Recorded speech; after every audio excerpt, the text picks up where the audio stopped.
You're becoming a superstar.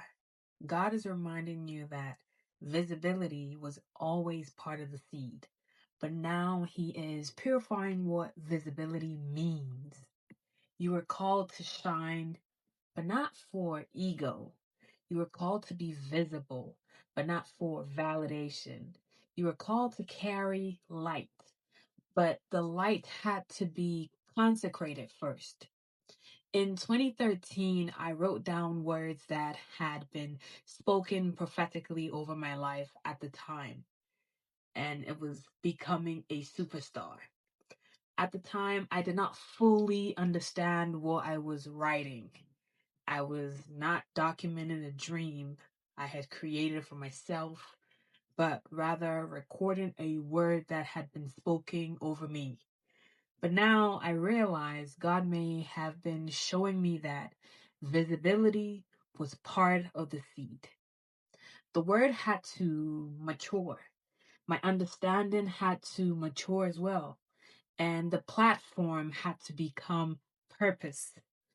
Some words are not meant to be fully understood when they are first received.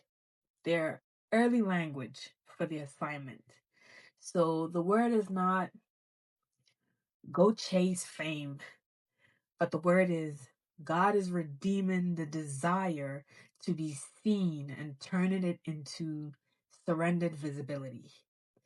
Esther 4:14 is a direct confirmation of the whole word. Esther 4:14 is the visibility for assignment verse.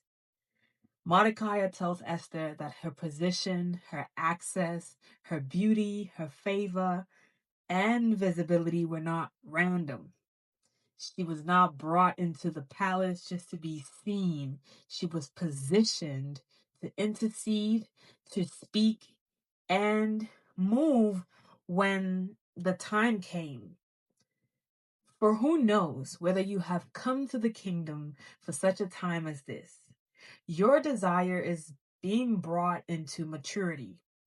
This is not you are becoming a superstar so people can admire you. It is you're being positioned publicly because there's an assignment attached to your visibility. Esther was visible, but her visibility had a kingdom burden. She had influence, but the influence was not for ego. She had access, but the access was for deliverance. And the 14-year-old version of me faithfully wrote down the words becoming a superstar without fully understanding them. But years later, I found myself seeing those words through an Esther lens. Perhaps the invitation was never simply visibility for visibility's sake.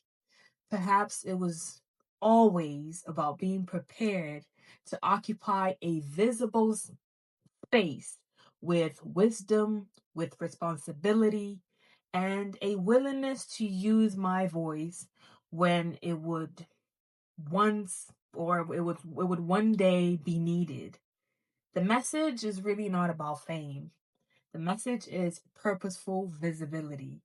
So when you think about it, the message is being positioned for such a time as this.